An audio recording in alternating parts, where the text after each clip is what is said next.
오늘 하나님의 말씀 마태복음 16장 1절로부터 4절 말씀 우리 함께 봉독합니다. 마태복음 16장 1절로부터 4절 말씀 예전에 많이 다뤘던 말씀인데 오늘 이 말씀 우리 함께 같이 봉독합니다. 바리새인과 사두개인들이 와서 예수를 시험하여 하늘로부터 오는 표적 보이기를 청하니 예수께서 대답하여 이르시되 너희가 저녁에 하늘이 붉으면 날이 좋겠다 하고 아침에 하늘이 붉고 흐리면 오늘이 나지겠다 하니 너희가 날씨는 분별할 줄 알면서 시대의 표적은 분별할 수 없느냐. 악하고 음란한 세대가 표적을 구하나 요나의 표적 밖에는 보여줄 표적이 없느니라 하시고 그들을 떠나가시니라. 아멘. 이 바리새인과 사두개인들이 와서 이 바리새인들과 사두개인들은 서로 앙숙이었죠. 늘 다퉜는데 이 예수님에 대해서는 저들이 마음이 모아진 거예요. 이상한 사람이 나타나서 자기가 하나님처럼 하니까 둘이 서로 싸우다가 이 사람은 누구지? 그러는데 정말로 상상도 못했던 기적을 행하고 병자들 고치고 말씀도 보통 말씀이 아니고 그러니까 함부로 대할 수는 없고 그래서 예수를 시험하여 세워왔다는 거죠. 성경에는 누가 예수님을 시험한다 그랬죠? 마귀가 예수를 시험한다 그랬잖아요. 그렇죠? 그런데 그 짓을 하고 있는 거예요. 그러니까 믿음으로 대하지 못하는 거죠. 그래서 사실은 누구든지 그렇죠. 예수님 얘기 들으면 처음부터 야 놀라운 분이시다 하나님의 아들이네 그냥 믿는 사람이 어디 있습니까? 다 진짜인가 아닌가 그런 거 아닌가 다 따져보고 하는데 이 예수를 시험하여 하늘로부터 오는 표적 보이기를 청했다는 거죠. 하늘로부터 오는 표적이라 그러면 하나님으로부터 오는 표적인 거죠. 그렇죠? 다시 말해서 이 예수가 지금 행하는 이 일이 하나님으로부터 오는 것인가 하나님의 능력으로 하는 것인가 이걸 보여달라는 거죠. 그렇죠? 그런데 지금 여기 때는 갈릴리 사역을 거의 마칠 때입니다. 그런데 지금 이 바리새인과 사두개인이 나와서 시험하는데 마태복음 12장에 보면 이 갈릴리 사역이 한참일 때도 사람들이 동일하게 나와서 예수님께 표적 보이기를 구했어요. 우리 마태복음 12장 38절로부터 42절까지 우리가 읽겠습니다. 마태복음 12장 38절로부터 42절 우리 같이 읽죠. 그때 서기관과 바리새인 중 몇 사람이 말하되 선생님이여 우리에게 표적 보여주시기를 원하나이다. 예수께서 대답하여 이르시되 악하고 음란한 세대가 표적을 구하나 선지자 요나의 표적 밖에는 보일 표적이 없느니라. 요나가 밤낮 사흘 동안 큰 물고기 뱃속에 있었던 것 같이 인자도 밤낮 사흘 동안 땅속에 있으리라. 심판 때 니느웨 사람들이 일어나 이 세대 사람을 정죄하리니 이는 그들이 요나의 전도를 듣고 회개하였음이거니와 요나보다 더 큰 이가 여기 있으며 심판 때 남방 여왕이 일어나 이 세대 사람을 정죄하리니 이는 그 솔로몬의 지혜로운 말을 들으려고 땅 끝에서 왔느니와 솔로몬보다 더 큰 이가 여기 있느니라. 갈릴리 사역 한참 하실 때도 이 바리새인 서기관들이 와갖고 표적 보여를 하는 거죠. 당신이 하나님으로부터 온 하나님이 보낸 사람인지 당신이 행하는 일이 그러한 일인지 그걸 보여달라는 거죠. 그래서 예수님께서 보여주면 자기들이 보고 판단하겠다는 거죠. 그러니까 지금 자기들이 지금 어떠한 상태에 있는지를 전혀 모르는 거예요. 예수님이 하는 거 딱 보고 유심히 보고 판단하고 정말 이 하나님이 보내신 사람이네 이제 이렇다는 거죠. 그렇죠? 근데 그게 지금 어떠한 마음 상태인지 모두가 다 그러고 있기 때문에 분별이 안 되는 거예요. 이게 얼마나 심각한 일인지 모르는 거죠. 그렇죠?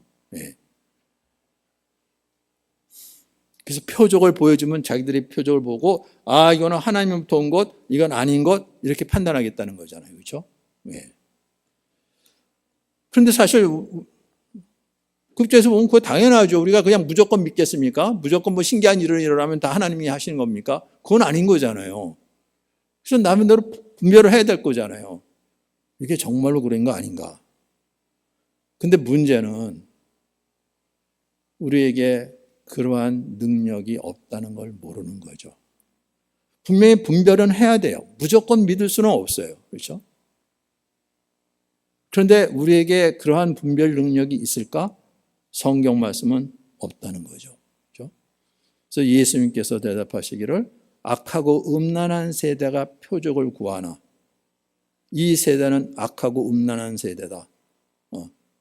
죄 가운데 있는 세대다. 그들이 표적을 구하지만 사실은 하나님께서 여러 세대 여러 가지 모습으로 보여주셨죠. 그렇죠? 예. 그래서 아까 마태복음 16장에 보면 너희가 날씨는 분별할 줄 알면서 시대의 표적은 분별할 수 없느냐 할 때 그 시대의 표적은 복수로 돼 있어요. 여러 시대의 표적들은 분별할 수 없느냐 그런 뜻이에요. 그러니까 여러 세대 하나님께서 여러 가지 모습으로 당신이 누구시고 그 말씀이 어떠한 말씀인지 표적을 보여주셨다는 거죠. 네.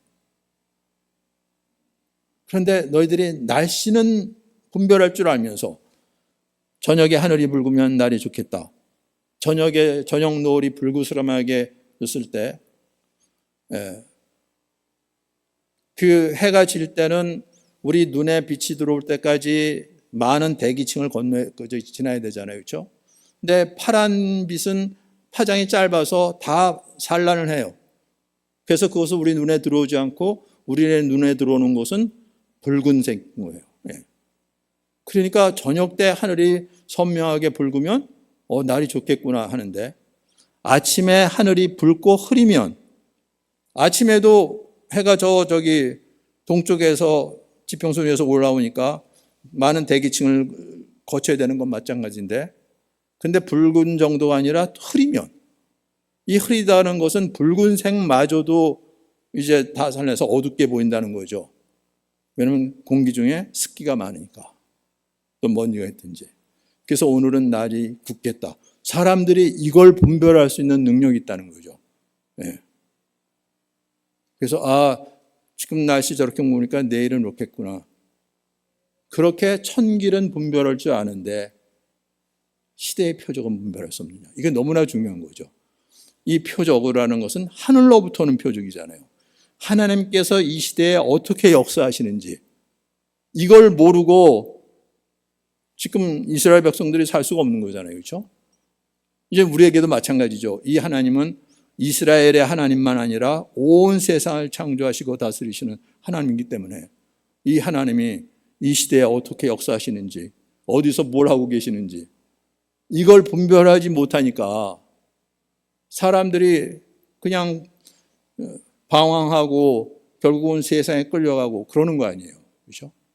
근데 지금 하나님께서 이 시대를 어떻게 보고 어떻게 역사하시는지 그게 분명하면 그 주님의 뜻을 따르면 되는 거잖아요. 그렇죠? 그런데 이게 흐려져 있다는 거죠. 네. 성경 내내 하나님께서 그렇게 말씀하셨어요. 이 하나님의 백성이 하나님을 알지 못하고 그렇죠? 네. 하나님의 영광을 구하는 것이 아니라 우리 눈에 보이는 대로 근데 거기에 보면 마음에 안 드는 것도 있고 마음에 드는 것도 있고 이런 거 해줬으면 좋겠다 그러는데 하나님의 영광을 보고 구하는 것이 아니라 그걸 세상의 눈으로 보고 세상 영광으로 바꿔서 이걸 구하고 있다는 거예요. 이게 얼마나 심각한 일인지 모르는 거죠. 그렇죠? 네. 그렇게 하나님께서 여러 세대 여러 가지 모습으로 보여주시고 말씀해 주시고 이러셨는데도 불구하고 이 시대가 어떠한 시대인지 하나님께서 이 시대를 어떻게 보고 무엇을 지금 하시려고 그러시는지 이게 분별이 안 되니까 심각한 거잖아요. 그렇죠? 그럼 우리가 교회를 이렇게 모일 이유가 없는 거죠. 네. 세상하고 똑같이 돌아가니까. 근데 문제는 그렇다는 거예요. 네. 세상하고 똑같이 들어간다는 거죠. 세상의 영광을 구하고 지금 드러나는 거 보면 다 그렇다는 거예요. 그렇죠? 네. 그러면 이 세상은 소망이 없어요. 그렇죠? 예. 이 교회를 예수님께서는 세상의 빛으로 세웠잖아요. 그렇죠? 너희는 세상의 빛이라는 말씀하셨잖아요. 그렇죠? 세상의 소금이다. 소금이 맛을 잃으면 어떻겠습니까? 그렇죠? 이 빛이 빛이라고 그러셨는데 그 빛을 발하지 못하면 아무 쓸데도 없는 거잖아요. 그렇죠? 그때 하나님께서 이 하나님의 집에서부터 먼저 심판하실 거다 그러셨어요. 이게 두려운 일인 거예요. 그렇죠? 네. 세상은 원래 그러니까 그래서 교회를 빛으로 소금으로 부르셨는데 그걸 잃으면은 아무 자기도 쓸데가 없는 거죠. 그래서 하나님의 집에서부터 먼저 하나님께서 심판하리라. 그런데 정말 그때가 가까이 온 거죠. 그렇죠? 그래서 심지어는 아까 마태복음 12장에 뭐라고 그랬습니까? 이 시대가 얼마나 악한지 심판 때 니느웨 사람들이 일어나 이 세대 사람을 정죄하리라. 니느웨 사람들 완전 이방인들이잖아요. 그런데 그들이 요나의 전도를 듣고 회개했다는 거죠. 많이도 안 했어요. 그 니느웨 한밤중을 가로질러 가면서 이 땅에 심판이 임할 것이다. 40일 후에 40일 후에 정확히 끝날지는 모르겠지만 40일 후에 심판이 임할 것이라고 보냈는데 그 말을 들은 니느웨 사람들이 남녀노소를 불구하고 왕부터 베옷을 입고 죄를 뒤집어 쓰고 회개했다는 거죠. 아니 요나가 어떤 사람이길래 근데 요나보다 더 큰 이가 여기 있는데 너희들은 예수님 당신 누군지를 알고 계시죠? 말씀을 전하는 정도 아니라 이걸 이루시는 분이신데 저들이 듣고 회개하고 돌아오지 않는다는 거죠. 이게 심각한 거잖아요. 벌써 2000년 전에 일었던 일인 거야. 다른 데서도가 아니라 이 갈릴리에서 가나안 땅에서 심판 때 남방 여왕이 일어나 이 세대 사람을 정죄하리니 이는 그가 솔로몬의 지혜로운 말을 들으려고 땅 끝에서 왔음이거니와 솔로몬보다 더 큰 이가 여기 있느니라. 솔로몬 시대에 그 솔로몬의 지혜 사람들이 감복을 해서 그 주변 나라들에서 그 권세 있는 사람들이 조공을 바치고 그 지혜로운 말씀을 들으려고 오고 심지어는 이 남방 여왕 지금 이디오피아나 어디 될지 모르겠지만 그 당시는 땅 끝에서 왔다 그러죠. 네. 마차를 타고 많은 예물을 갖고 그리고 와서 그 솔로몬의 지혜로운 말을 듣고 내가 듣던 소문하고는 비교할 수 없구나 이런 고백을 했다니까요. 예, 그러고 돌아갔잖아요. 그런데 솔로몬하고 예수님을 비교할 수가 있겠습니까? 솔로몬보다 더 큰 이가 여기 있는데 너희들은 나를 믿지 않는다는 거죠. 이미 2000년 전에 하나님께서 이스라엘 민족에게 이렇게 말씀하셨어요. 그럼 우리는 어떡할까요? 우리는 무슨 재주로 이스라엘 백성보다 하나님을 더 잘 알고 잘 믿을 수가 있겠습니까? 심각한 일인 거잖아요. 그렇죠? 네. 그리고 이 시대가 어떠한 시대인지 더러운 귀신이 사람에게 나갔을 때 사람에게 나가서 제정신이 된 거죠. 네. 요즘도 진짜 정신없는 사람들이 너무 많잖아요. 그렇죠? 별의별 짓을 다 하는 사람들이 있는데 귀신이 나가서 이제 제정신이 되는 거죠. 그런데 이 귀신이 사람에게 나와서 자기가 거할 곳을 찾는데 쉴 곳이 마땅하지 않아요. 그래서 옛날 생각이 나서 내가 나온 집으로 돌아가리라 하고 봤더니 그 집이 비고 청소되고 수리되어 있다는 거죠. 온전하게 된 거예요. 근데 놀라운 사실은 주인이 없어요. 그러니 어떻게 했습니까? 예. 이에 가서 저보다 더 악한 귀신 7을 데리고 들어가서 구하니 그 사람의 나중 형편이 전보다 더욱 심하게 되느니라. 이 악한 세대가 또한 이렇게 되리라. 하나님을 알고 하나님의 거룩한 법을 따라 뭐 죄사함도 받았다 그러고 삶의 규묘도 생기고 그런데 주인이 없다는 거죠. 근데 누가 주인 노릇해요? 전에 있었던 귀신이 악한 귀신 7을 데리고 들어가서 그를 종노시키는 거잖아요. 이 악한 세대가 또한 이렇게 되리라. 지금이 그런 세대라는 거예요. 그러니 얼마나 심각한 세대입니까? 그렇죠? 예. 그런데 여기에 대해서 완전히 무지하면 그냥 끌려가는 거죠. 그러니까 온갖 일들이 다 벌어지죠. 말도 안 되는 것이 벌어지는 거예요. 예. 우리 어렸을 때 학교에서 그렇게 안 배웠는데 도대체 학교에서 어떻게 배웠길래. 근데 요즘은 학교에서 배우는 거 진짜 기가 막힌 일들이 벌어지는 거죠. 예. 얼마나 심각한지 몰라요. 그렇죠? 예.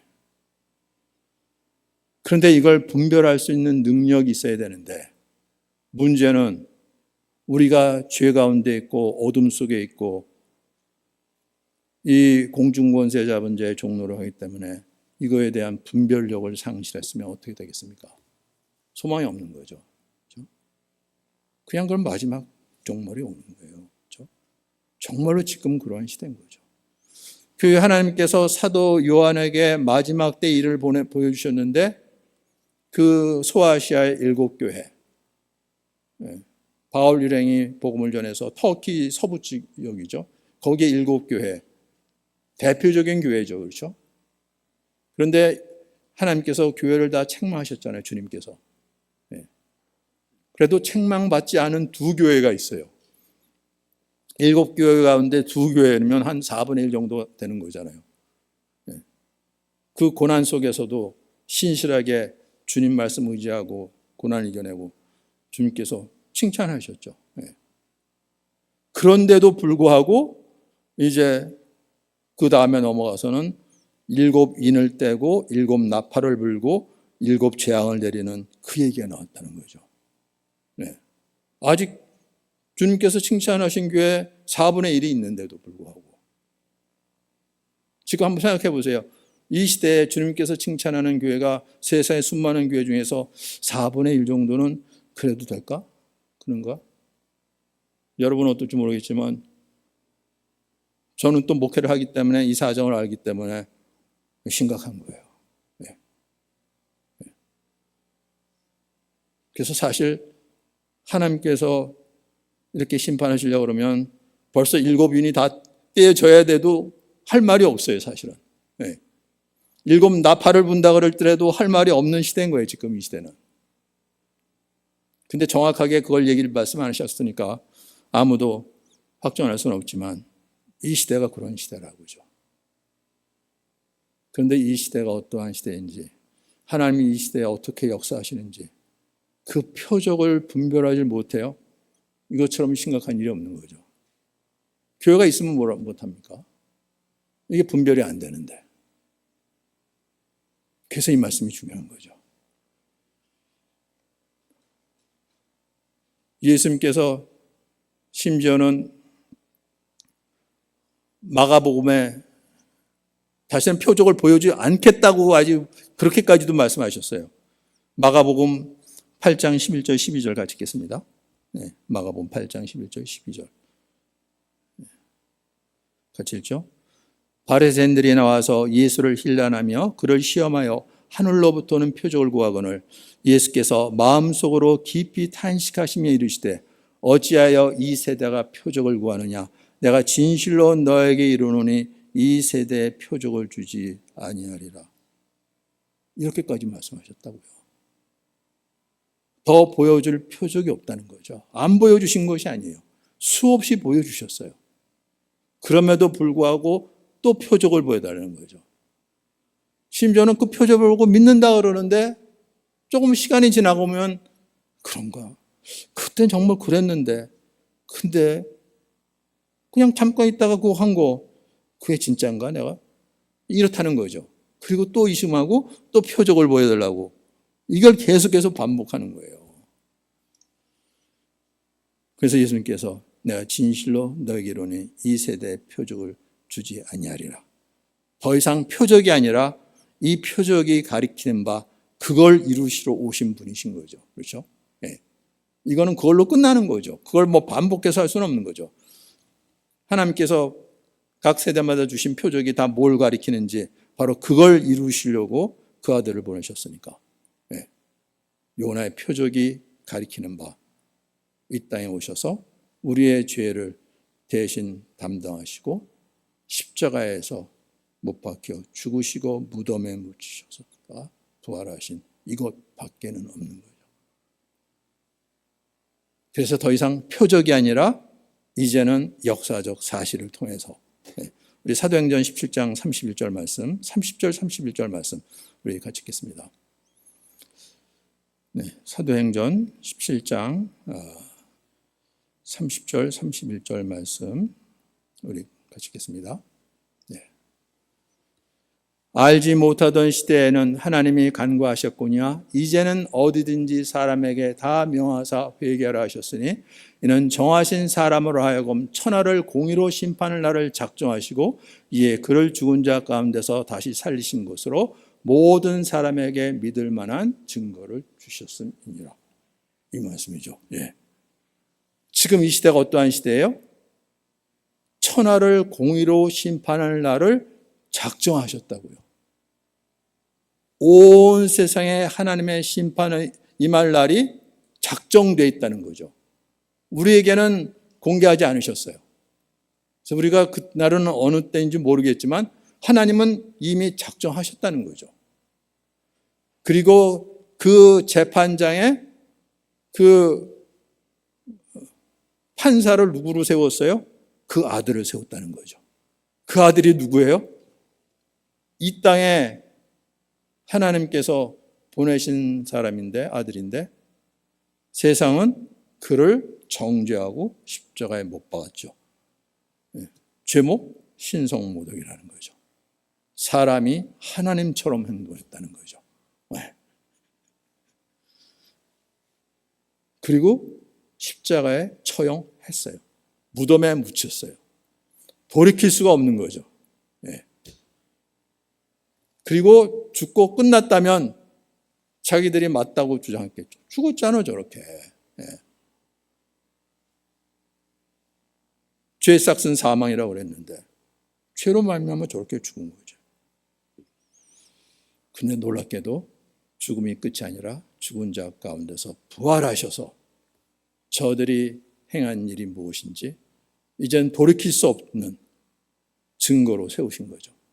그렇죠?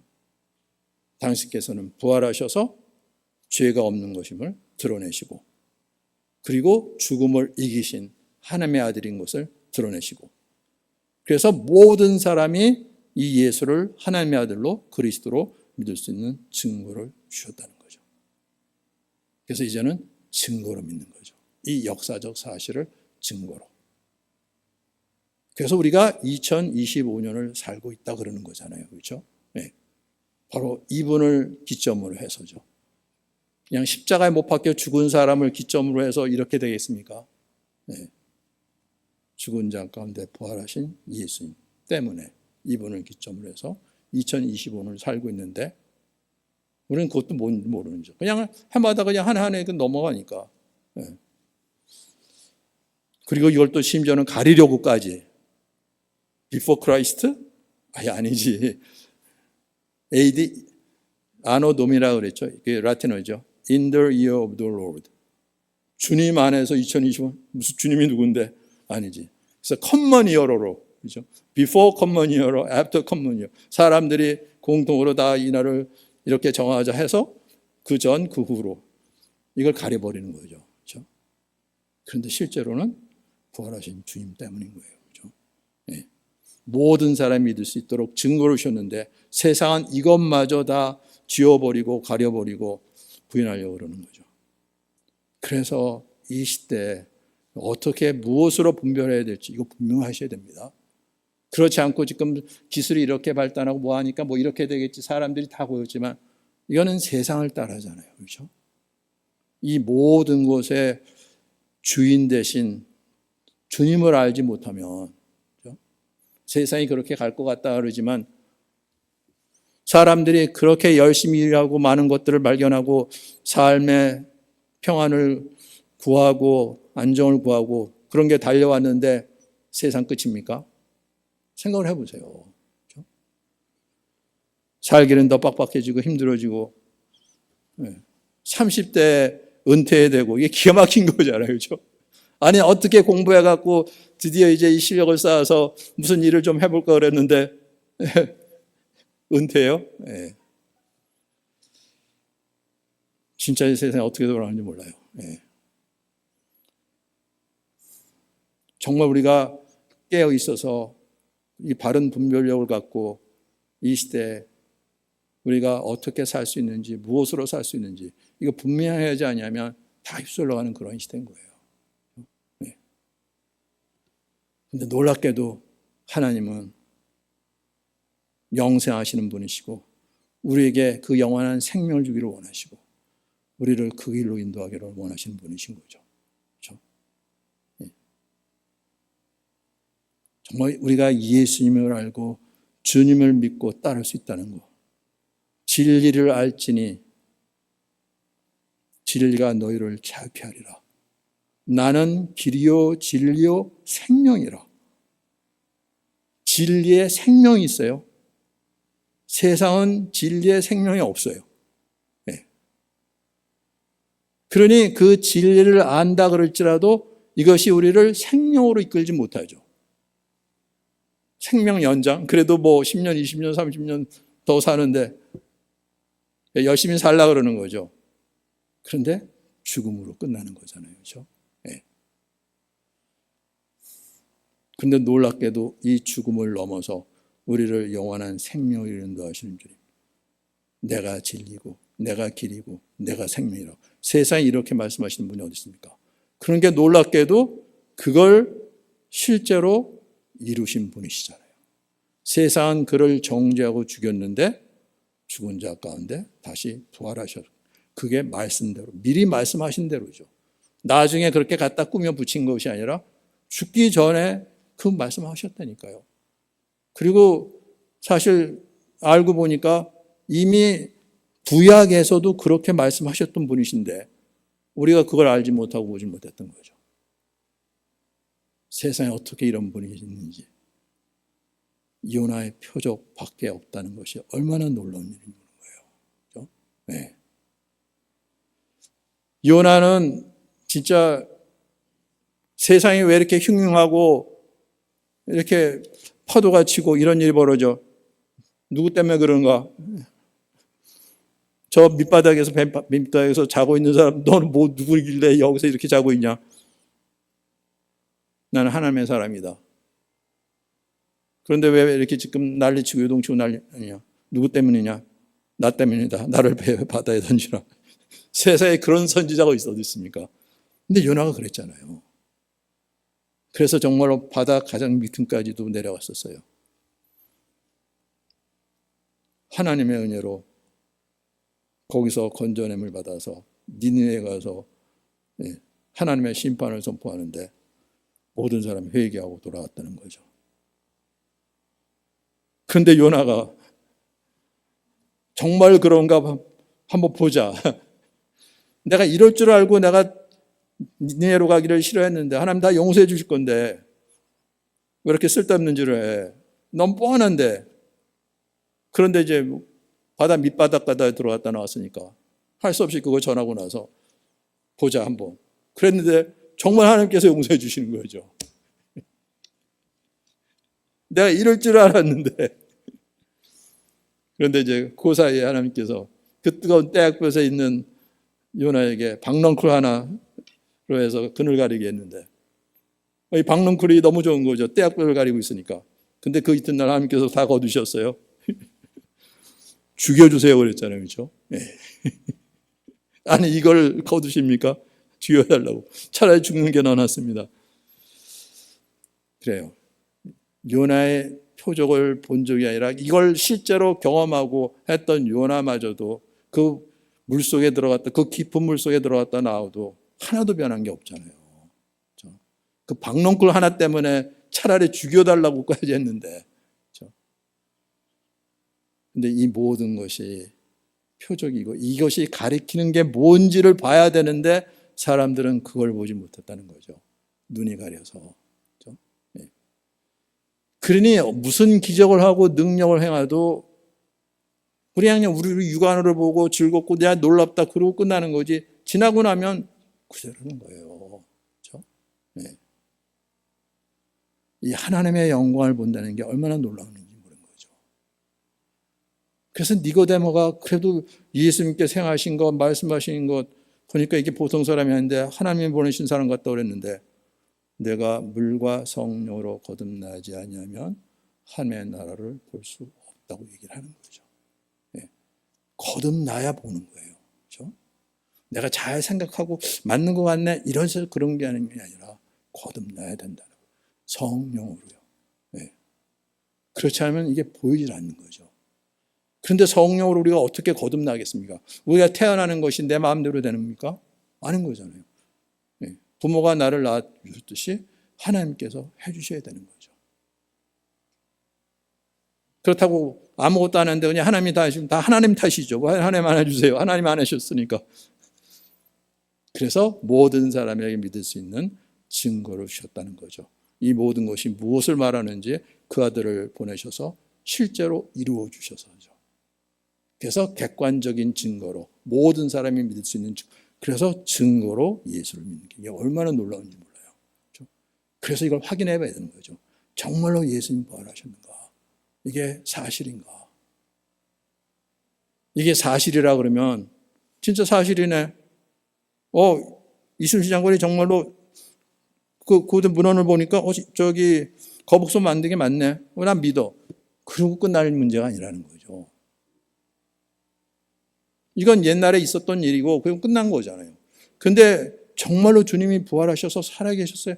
지금도 주님인 거죠. 그때만 주님이 아니라 지금도 살아계시고 지금도 말씀대로 세상을 다스리시고 이끄시는 분이신데 그분 앞에 굴복이 돼야 되는 거잖아요.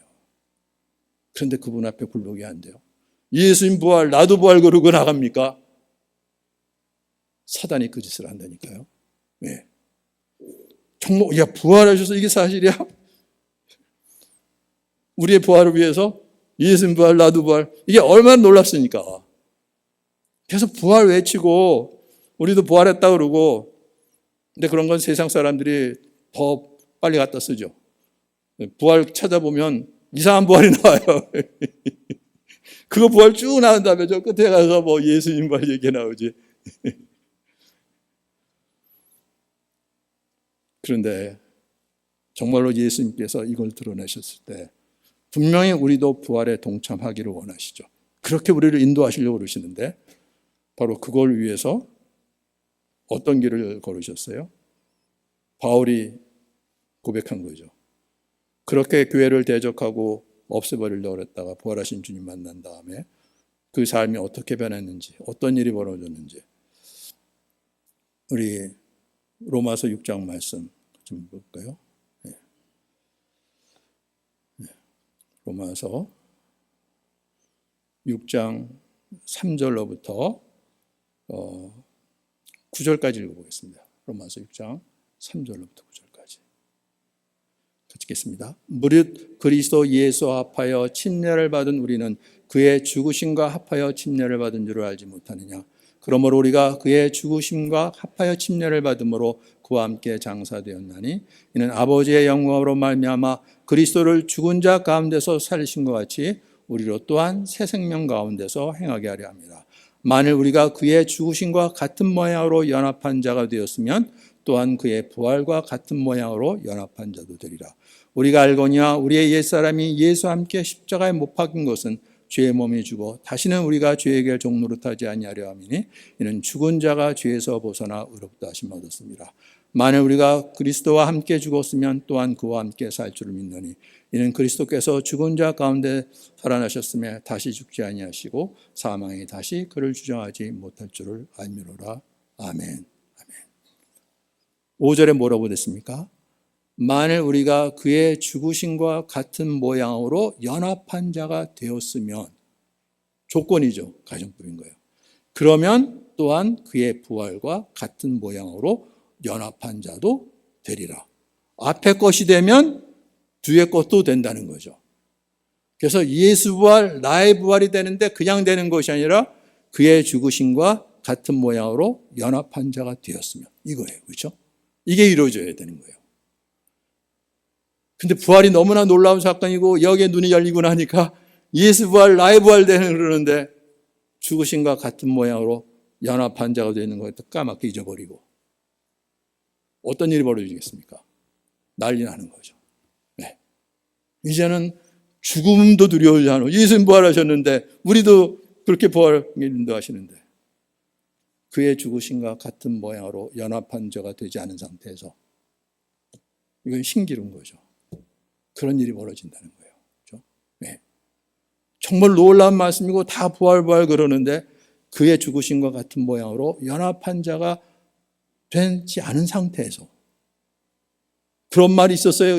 심지어는 그렇게까지도 하는 거죠.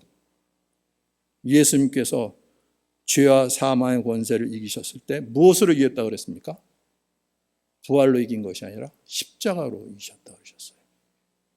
부활은 그 십자가로 말미암아 이루어낸 열매인 거예요. 우리의 십자가는 죽음으로 끝나는 거죠. 그런데 예수님의 십자가는 그의 죽음으로 끝나는 것이 아니라 부활로예요. 네. 우리의 부활은 어떻게? 믿음으로 그분의 죽으심과 연합한 자로. 그래서 우리 여기 있는 거죠. 네. 내가 그리스도와 함께 십자가에 못 박혔다고 믿음으로 고백하는 거예요. 왜냐하면 이것이 부활에 연합하는 거거든요. 그런데 네. 여기에는 부활이 가려져 있죠. 네. 그래서 우리가 예수 부활을 놓쳤구나. 부활을 확인하는데 이 십자가를 놓치면 이게 또 꽝이 되는 거예요. 부활을 확인했으면 이제는 우리의 길, 주님께서 열어주신 십자가의 길, 주님과 함께 이 길을 걸어야 되는 거죠. 전에는 부활이 안 보이면 우리의 의로 주님께서 이렇게 고생하시고 희생하시면서 고난 속에서 이 길을 걷는데 우리도 함께 해야지. 그런데 어디까지 가겠습니까? 성경에 분명히 있죠. 목자를 치리니 양들이 흩어지리라. 진리의 말씀이라는 거죠. 목자를 쳐버렸는데 양들이 아니죠, 우리 흩어지면 안 돼. 그리고 했습니까? 이게 너무나 당연한 사실인 거죠. 제자들이 주를 위하여 목숨을 버리겠습니다. 그래도 그건 그냥 인정으로 자기의 의로 그러는 거지 될 수가 없는 일인 것 다 드러났잖아요. 그렇죠? 그냥 도망간 것도 아니라 저주하며 맹세하며 부인하기까지도 했다 그러는데 그럼에도 불구하고 주님 다 그들을 아시니까 부활하셔서 그들을 만나주시고 다시 세워주신 거죠. 네. 그래요. 이게 확인이 돼야 되는 거죠. 그렇죠? 우리의 의로, 우리의 열심으로 되는 것이 아니라 오직 주님께서 누구신지 확인하고 믿음으로 말미암아 주님이 이걸 열어주셨다는 거죠. 그렇죠? 그래서 예전부터 모세와 선지자를 통해서 보여주셨던 것이 무엇인지 네. 이걸 확인하시고 이루신 분이라는 거죠. 이게 되지 않으면 우리는 아무리 무슨 기적을 보고 능력을 보더라도 경험할지라도 될 것 같은데 아니라는 거죠. 예수님께서 말씀하셨어요. 그 부자와 거지 나사로 그 비유가 있었잖아요. 그렇죠? 네. 이 나사로는 그렇게 어려운 삶을 살다가 죽어서 아브라함 품에 안겼어요. 근데 부자는 음부에 떨어진 거죠. 뭘 보니까 나사로가 아브라함 품에 앉아 있어요. 어떻게? 근데 여기는 물도 없고 그 뜨거운 불 속에서 그래서 그냥 물을 손가락에 찍어서 내 혀를 좀 서늘하게 좀 해달라고 하는데 그것도 안 된다 그러죠. 그리고 건너갈 수도 없다고요. 근데 나사로가 놀라운 고백을 하죠. 내 아버지 집에 형제 다실 수 있는데 나사로를 보내서 여기에 오지 않게 해달라고 얘기를 하는 거예요.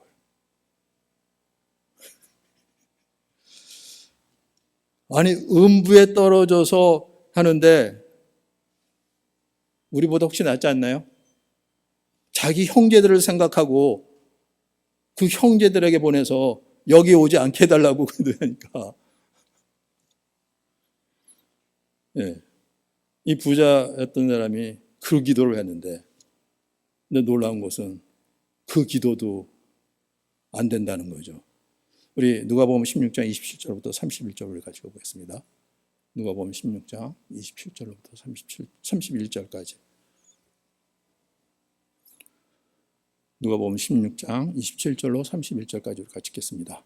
이르되 그러면 아버지여 구하노니 나사로를 내 아버지 집에 보내소서.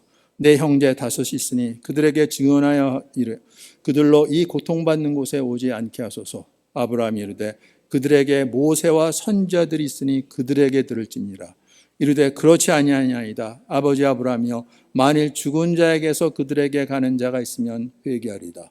이르되 모세와 선지자들에게 듣지 아니하면 비록 죽은 자 가운데서 살아나는 자가 있을지라도 고난을 받지 아니하리라 하셨다.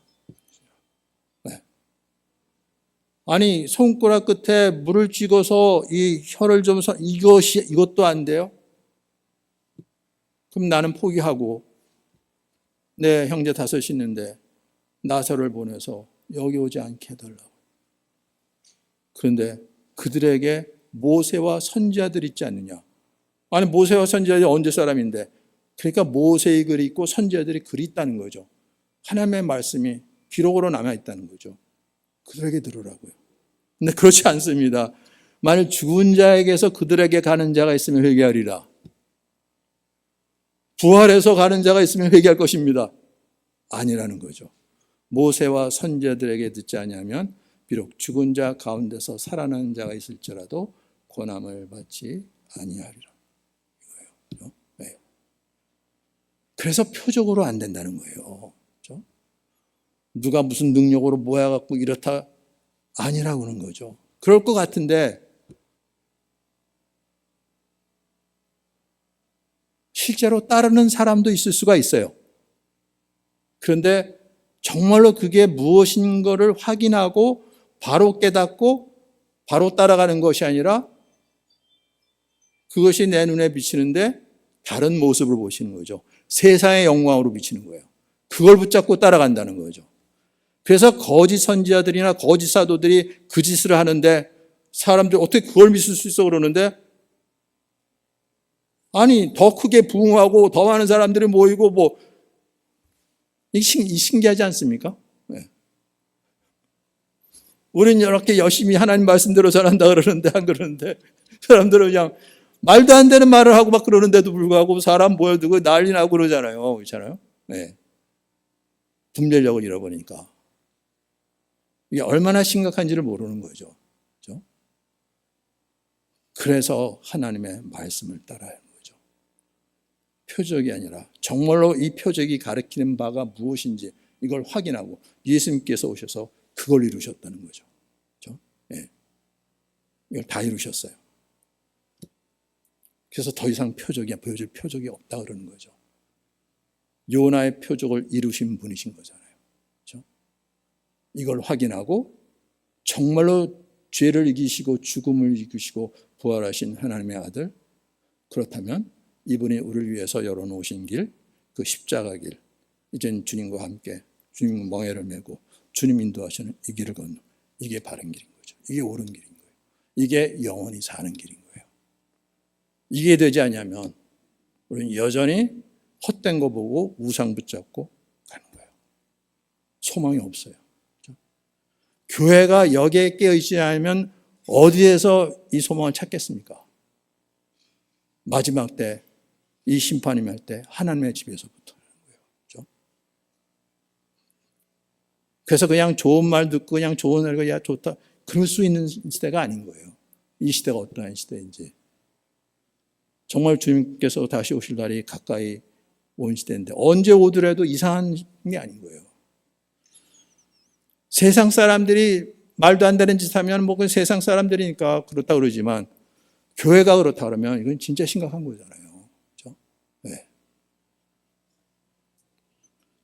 요즘은 정통이고 뭐고 따질 것도 없어요, 이제는. 그래도 감사한 것은 하나님께서 아합 시대에 바알에게 무릎 꿇지 아니한 7,000명을 남겨두던 것처럼 지금도 하나님께서 붙잡고 계시고 주님 안에서 온전히 쓰임받는 교회가 있게 하시고 깨어있는 교회가 있게 하시니까 감사한 거죠. 얼마나 되는지는 알지 못하지만 그럼에도 불구하고 아까 7분의 2가 하나님께서 칭찬하셨는데도 불구하고 7인 나팔 그리고 재앙을 내리시는 걸 보여주셨는데 정말 교회가 이 말씀에 깨어 있어야 되는 거죠. 그렇죠? 우리가 사는 길, 뭐 이것저것 하고 뭐 어떻게 해서가 아니라 주님 말씀하신 대로 떡으로만 사는 것이 아니라 하나님의 입에서 나오는 모든 말씀으로 사는 거예요. 그렇죠? 네. 그래서 예수님께서 공생에 시작하기 전에 보여주셨잖아요. 지금 일이 어떠한 일인지 성령의 이끌림을 받아서 사단에게 시험을 받아요. 네. 우리에게 드러내 보여주려고 그러는 거죠. 이 땅의 싸움이 어떤 싸움인지. 40일을 줄였어요. 먹지도 않고 마시지도 않고. 그럼 죽음인 거죠. 사단이 욕하잖아요. 너는 하나님의 아들이지 않느냐. 능력 있지 않느냐. 아무것도 없다 그럴지라도 이 돌을 명하여 떡이 되게 할 수 있지 않느냐. 그래서 뭐라 그러는데. 기록되었으되 기록된 말씀을 통해서죠. 사람이 떡으로만 사는 것이 아니라 하나님의 입에서 나오는 모든 말씀으로 사는 거예요. 너무나 중요한 거예요. 말씀으로 사는 거죠. 예수님은 그렇게 사셨어요. 십자가에 못 박혀 죽으셨어요. 그런데 그 말씀을 따라 죽음으로 끊는 것이 아니라 죽은 자 가운데 부활하셔서 이걸 드러내 보여주신 분이시잖아요. 확인시켜 주신 거죠. 제자들에게 너는 나를 유령을 하는데 유령은 몸이 없지 않느냐? 몸이 있다 만져봐라. 손에 못 자고 허리에 청청 만져보게 하시고 음식 갖고 가게 해서 같이 식사를 하시고 이걸 어떻게 부인할 수가 있겠습니까? 그리고 부인하지 않는 정도가 아니라 예수님을 승천하셨는데 그 제자들이 남아서 저주만 맹세하며 부인했던 제자들이 예수가 그리스도시다. 예수님 부활할 때 이러고 않았으니까. 그 믿지 말을 누가 듣겠습니까? 그런 게 놀랍게도 로마가 변화됐으니까. 로마가 기독교를 국교로 받아들였잖아요. 물론 모든 사람들이 다 뭐 바로 믿고 붙는 건 아닐지라도 로마가 거기에 굴복했다는 거예요. 이게 역사적 사실이라고요. 그리고 역사적 사실뿐만 아니라 믿는 자에게 약속하신 성령을 보내주셔서 예수님 말씀대로 성령의 침례가 이루어지게 하시고 그 성령 안에서 정말 하나님 나라의 눈이 열리고 새로운 존재를 세워주셔서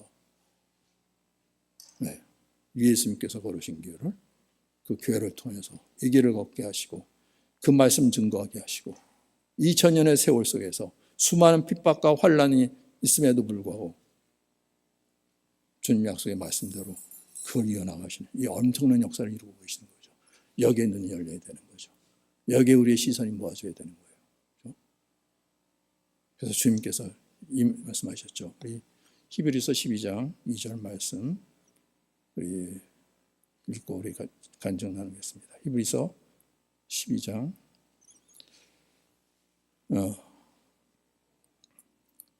1절 2절 같이 읽겠습니다. 네. 히브리서 12장 1절 2절 말씀. 네. 이러므로 우리에게 구름같이 둘러싼 허다한 증인들이 있으니 모든 무거운 것과 얽매이기 쉬운 죄를 벗어버리고 인내로서 우리 앞에 다한 경주를 하며 믿음의 주여 또 온전하게 하신 이인 예수를 바라보자. 그는 그 앞에 있는 기쁨을 위하여 십자가를 참으사 부끄러움을 개의치 아니하시더니 하나님 보호자 우편에 앉으셨느니라. 믿음의 주여 온전케 하시는 이. 믿음의 창시자고 개척자고 이러는 거예요. 네. 믿음의 주라고 한글 성경어는 번역했는데 주라 그래도 맞는 말이긴 해요. 그런데 원어로 보면 믿음의 창시자예요. 예. 정확한 번역은 트레일 블레이저라 그랬죠. 길을 열어주신 분이라는 거죠. 예. 그리고 온전케 하시는 이, 그걸 완성하시는 분이신 거예요. 그래서 요한계시록에 있는 용어를 빌리면 알파와 오메가고 처음과 나중이고 시작과 끝이고 그러신 분이라는 거죠. 그래서 믿음의 주라 그러는 거예요. 그래서 믿음이 오기 전에 믿음이 온 후를 얘기를 하는 거예요. 그렇죠? 예. 물론 이 예수님을 바로 알기 전에도 믿음이 있었죠. 아브라함도 그랬고 노아도 그랬고 그런데 아브라함과 노아는 장차 하나님께서 드러내보시는 희미한 그것을 보고 믿었다 그러는 거고, 그런데 이 말씀하실 때는 드디어 모세를 통해 주시는 율법 아래서 저들이 하나님을 어떻게 알고 하나님을 믿고 따른다 그러는지, 저들의 죄가 무엇인지 이걸 드러내신 거죠. 그것이 십자가에서 확증지어 주셨어요. 결국은 하나님을 알지 못하고 하나님을 대적하고 그 율법 아래서 자기의 의를 세우고 자신을 옳다 그러고 하나님이 하신 일을 판단하고 정죄하고 십자가로 끝내고 돌이킬 수 없는 거죠. 예수님께서 이걸 드러내셨죠. 부활로. 네. 그리고 이제는 오직 믿음으로 그 길을 열어주신 거죠.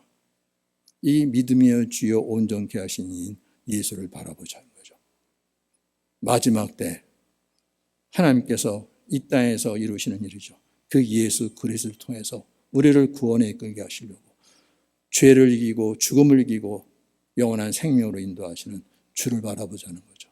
그는 그 앞에 있는 기쁨을 위하여 십자가를 참으사 부끄러움을 개치 아니하셨다는 거죠. 죄가 없는 분이신데, 죄를 알지도 못하시는 분이신데 우리 같은 죄인을 구원하시기 위하여, 그렇죠? 이분이 우리의 주고 어떠한 사랑과 은혜와 공일로 우리에게 이루셨는지 우리가 예수를 믿는다면 우리도 예수님의 죽으심에 연합한 자로 함께 멍에를 맨 자로 주님이 걸으신 그 길을, 예수님은 그 앞에 있는 기쁨을 위하여 십자가를 참으셨다 그랬어요. 도대체 무슨 기쁨일까요? 생각을 해보세요. 나 같은 죄인을 죄 가운데 놓아두지 아니하시고 죄값을 치르시고 당신의 자녀로 세우시려는 그 기쁨인 거죠. 네. 그래서 이걸 참으시고 제자들마저 다 부인하며 도망간 그 자리에 홀로 남아서 그걸 담당하셨는데, 이제 이분이 누구시고 이 일이 어떤 일인지, 어떻게 우리가 죄사함 받고 이 영원한 생명을 하는지 이걸 안다면 우리도 믿음으로 함께 이 길인 거죠. 그리고 이 길은 죽음으로 끝나는 게 아니라 부활로 하는 게 너무나 확실하니까. 그리고 나뿐만 아니라 내 사랑하는 가족들, 이웃들도 주님께서 바로 이 마음으로 이 길을 걸으셨는데 나도 이제 그 마음을 받아서, 이게 얼마나 놀라운 일입니까?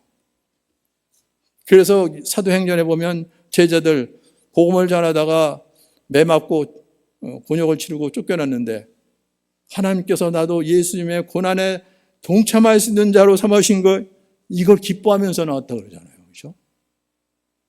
신령한 기쁨이죠. 세상의 기쁨이 아니라. 육체로는 고달프죠. 그럼에도 불구하고 주님은 신령한 기쁨으로 이걸 지고 하는데, 이게 십자가를 지고 가는 길인 거예요. 그렇죠? 네. 이게 영생의 길이라는 거죠. 죽음이 끝이 아니라 하나님께서 우리에게 그 길을 열어주셨어요. 이걸 분명히 확인하고 이거 붙잡아야 되는 거죠. 세상의 온갖 것으로 이걸 가리고 왜곡시키고 비틀어 놓고 그리고 엉뚱한 거 보여주고 세상 영광 보여주고 사람들 미혹해서 그 길로 가게 하는 거죠. 그게 지금 진행 중인 거예요. 그렇죠? 네. 정말 이 시대가 어떠한 시대인지 정말 분별력을 갖고 분별하지 못할 때 그 삶이 어떻게 망가지는지. 요즘 한국 보면 그렇게 잘 나가던 사람, 떵떵거리던 사람 어떻게 망가지고 있는지. 아니, 어렸을 때 그냥 교과서에 나온 얘기인 거예요. 교과서 도덕책에 그렇게 나와 있는데 저들이 그걸 모르나? 모를 리가 없죠. 예.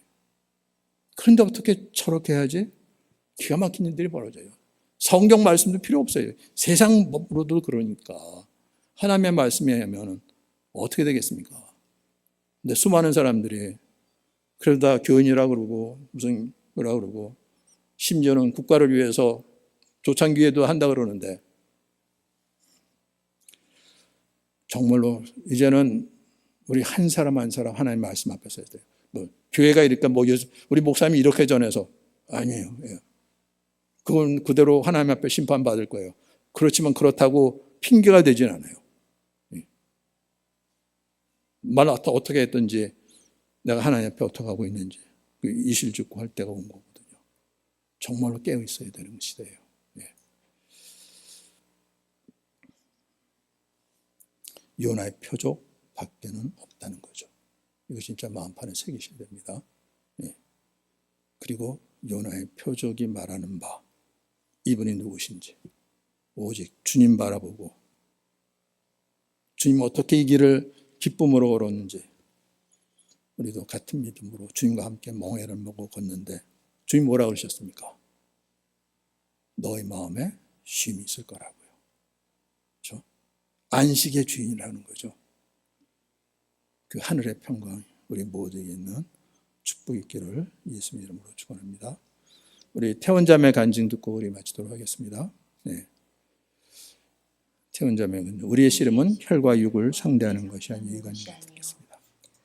교회가 어떻게 세워지는지 오직 주 안에서 주님의 능력으로 그 힘으로 강건해진다고 하신다. 교회를 대적하는 존재와 어떻게 방어하고 싸울 수 있는지에 대해 기록해 놓으셨다. 예수 그리스도가 머리가 되셔서 세워진 교회, 이 공동체가 어떤 공동체이며 믿음으로 어떻게 세워지고 강건해지는지에 대해 말씀 주신다. 그리스도로 옷 입는 것 같이 하나님의 전신 갑주를 입어 세워지고 단단해지는 공동체이다. 그런데 모두 보이지 않는 것이다. 교회를 대적하는 마귀도 역시 보이지 않고 보이는 혈과 육으로 싸우는 우리에게 보이지 않는 것들에 대해 말씀해 주신다. 보이는 것들, 내가 지금 경험하고 보는 것들이 이 땅의 어려움과 고난이 잠깐이라고 하지만 정말 나에게는 평생인데 하는 생각이 들었다.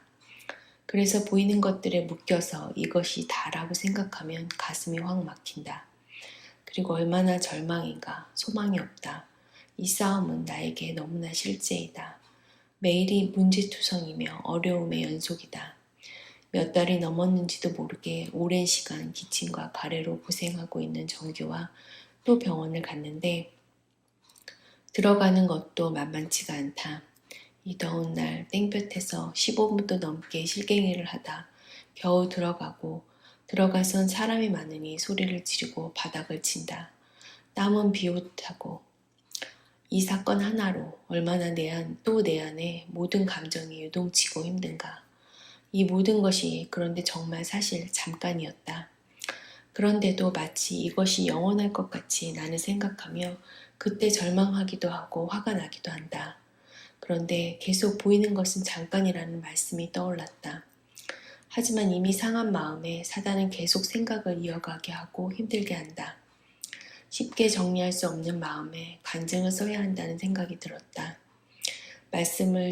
말씀들을 정리하고 메모하였던 기록들을 다시 읽으며 지금 내가 보고 듣고 하는 것들이 아닌 말씀 안에서 주님은 어떻게 내게 다시 말씀을 주시는지 이 모든 것을 막을 수 있는 방패인 믿음을 주시기 위해 예수님께서 한 번도 변함없었던 그 마음으로 교회를 세워가시고 계심을 끊임없이 그리고 이제는 어떻게 이 싸움을 싸울지도 알려주시고 계신 것이다. 보이지 않는 혈과 육과 싸워 서로 미워하고 다투고 원망하던 자리에서 정말로 싸워야 할 보이지 않는 악한 영을 알려주시고 정말로 지금도 살아계셔서 이 싸움을 이길 말씀의 검을 쥐어주시는 예수님을 보라 하신다. 오늘 아침만 해도 오랜만에 많이 힘들고 아픈 자매와 말씀을 나누며 영원한 것을 바라보며 기뻐했다. 그렇게 우리가 바라보고 기뻐할 수 있는 예수님을 나누는 시간, 내 안에서 영이 기뻐 마음을 새롭게 하기에 우리의 낡아지고 아프고 힘든 몸이 아닌 내 안에 오늘도 새롭게 하시는 속사람을 보고 기뻐하며 감사하자고. 진짜 소망을 그리고 보니 정말 지금도 진행되는 구원의 역사 속에 그리스도 안에 잠긴 자로 부르시고 계시는 주님. 진짜 마지막에 심판을 작정하시고 부활하시어 나타나신 주 예수님을 이렇게 수없이 듣고 보고 알려주고 계신다. 내가 진짜로 봐야 할 것이 무엇인지, 보이지 않지만 진짜로 실제이시며 모든 것인 그분을 부활의 주를 바라보라 하신다. 영원한 생명으로 나타나 보이신다. 어둠의 세상 주관자들과 악한 영을 어떻게 내가 스스로 싸울 수 있는가? 보이지 않는 악한 영과 싸워 승리하신 예수님을 바라볼 때 악한 영의 소리는 들리지 않고 주의 음성만 듣게 하신다. 수없이 많은 싸움에 믿음을 주시며 내가 살아있어, 내가 너의 주인이야. 이 모든 것을 알고 계시고 주관하시는 주님께서 믿음을 주시기 위해 길을 내고 계신다. 내가 걸을 믿음의 길, 주님과 함께 걷는 십자가의 길을 나 혼자 참으며 내 의로 이겨내고 내가 옳아서 가던 길이 아니라 이제는 정말 주님을 믿음으로 이해되지 않고 답답하고 변하지 않는 상황을 보는 것이 아닌 앞에 쌓인 문제보다 더 크시며 이 모든 것을 넘어 말씀해 주시는 주님의 음성에 집중한다. 십자가로 승리하셔서 부활의 열매를 맺으신 주님과 함께 걷는 길이라는 말씀이 얼마나 감사하던지. 한편으론 정말 죽음에 먼저 참여함으로 부활의 열매를 맺는 길이라는 것이 또다시 마음에 담아주신다. 믿음으로 걸어갈 길이기에. 감사함으로 깨어 기도한다는 것은 정말 기도할 수 있는 마음임을 교회에 대해 주신 말씀을 받으며 수요 예배 때 교회를 위해 기도하게 하셨다. 주님께서 갑자기 가슴이 너무나 쓰리고 아픈 마음을 부어주셨다. 마치 내 동생이 아프다는 소식을 듣고 동생의 얼굴을 처음 보던 날의 마음과 같이 아팠다. 나도 알 수 없는 그 마음으로 기도하는데 교회를 사랑하시는 주님이 이렇게 아프게 기도하시며 지키시는 것이 교회이구나 알려주신다. 내가 동생을 위해 정말 모든 것을 다해 기도하고 엎드렸던 시간처럼 이제 교회를 세우시는 아버지의 마음이 이렇다고 알려주신 것 같아 너무나 죄송하고 너무나 감사했다. 나의 이 부족한 예배를 받아주심에 몸둘 바를 모르겠고 감사하며 기도할 수 있음에 죄송하기도 했다. 아버지의 마음을 이렇게 모르고 있었구나. 내가 어찌 이 기도를 할 수 있단 말인가. 그런데 이렇게 놀라운 마음을 받아 기도하려는 내게 잠시 있던 어려움이나 감정들은 수없이 마음을 흔들고 있었다니. 네가 무슨 기회를 위해 기도하냐. 너나 잘 살아라. 너나 잘해라. 등등. 항상 아버지의 크신 마음이 이 모든 것을 넘어가게 하시는 은혜를 주시니 감사할 뿐이다. 내가 주인이 아니다. 정말 예수님이 주인이시니 나도 다 알지 못하는 기도로 이끌고 계신 것이다. 얼마나 큰 사랑으로, 큰 믿음으로, 인내로 나를 붙드시고 이끌고 계신지. 감사할 이유가 하나도 없는 상황에서 늘 감사를 가르쳐 주신 예수님. 진정으로 감사할 나의 주인으로 와주신 예수님. 나의 아버지. 방금 한 말도 기억하지 못하는 요즘 말씀을 늘 떠오르게 하시는 주님. 감사합니다. 나의 주인을 붙잡고 주인께 주목하는 이 싸움. 보이는 모든 것보다 크신 부활의 주를 믿음으로 이깁니다. 세월이 악하다는 이 시간에 주의 마음으로 기도하며 영원한 것을 사모할 마음을 더욱 부어주시기를 기도합니다. 에베소서 5장 14, 15, 16절. 그러므로 이르시기를 잠자는 자여 깨어서 죽은 자들 가운데서 일어나라. 그리스도께서 너에게 비추시리라 하셨느니라. 그런즉 너희가 어떻게 행할지를 자세히 주의하여 지혜 없는 자같이 하지 말고 지혜 있는 자같이 하여 세월을 아끼라. 때가 악하니라. 아멘. 잠자는 자여 깨어서 죽은 자들 가운데서 일어나라. 그리스도께서 너희에게 비추신다고요. 우리 한 사람 한 사람에게 바로 그리스도의 빛, 생명의 빛을 비추신다는 거죠. 그래서 깨어서 이 상황이 어떠한 상황인지, 무엇을 해야 될지 자세히 주의하여 지혜 없는 자같이 하지 말고 지혜 있는 자같이 하여 세월을 아끼라. 때가 악하니라.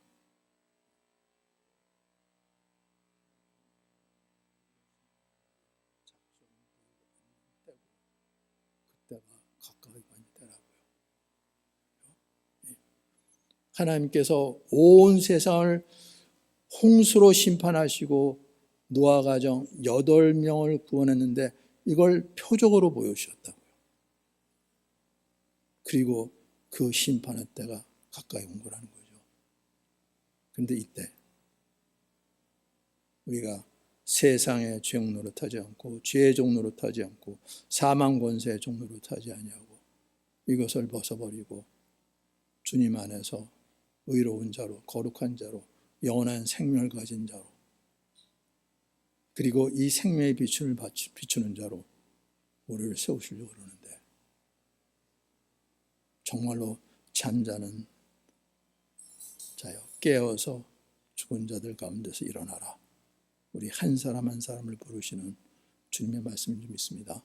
네. 이 시대는 그러한 시대인 거예요. 정말 교회가 깨어서 이 생명의 빛을 비추지 아니하면 소망이 없는, 결국은 마지막 심판밖에 없는 이런 때인 거예요. 정말 우리에게 주시는 말씀이 어떤 말씀인지 성령께서 우리 각자의 마음을 주장해 주셔서 부활하신 주님 앞에서 우리의 심령에 참된 회개가 있게 하시고 하나님이 누군지를 알고 하나님 앞에서 우리가 무슨 죄를 범하고 있는지, 하나님이 뭐 하니까 하나님 앞에서 우리가 무슨 죄를 범했는지, 하나님 앞에 너 무슨 죄 졌어? 할 말이 없잖아요.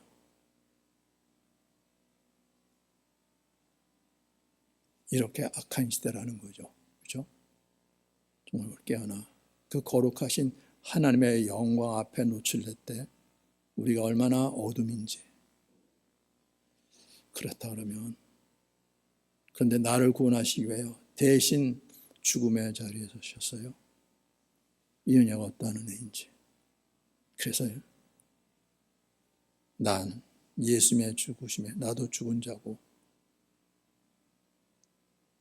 그런데 죽음으로 끝나는 것이 아니라 예수님이 나의 생명, 나의 주가 되셔서 예수님의 부활에 연합한 자로 그렇게 우리를 세우시는 이 은혜, 이 축복에 정말 이것이 헛된 말이 아니라 우리 심령 속에 실제가 돼서 이 마지막 때 이 땅의 어둠을 밝히는 빛으로, 그리고 이 주님의 몸된 교회의 지체로 세움받는 우리 모두 되기를 예수님의 이름으로 축원합니다. 이것을 위해서 우리 주여 부르면서 같이 동서로 기도하겠습니다.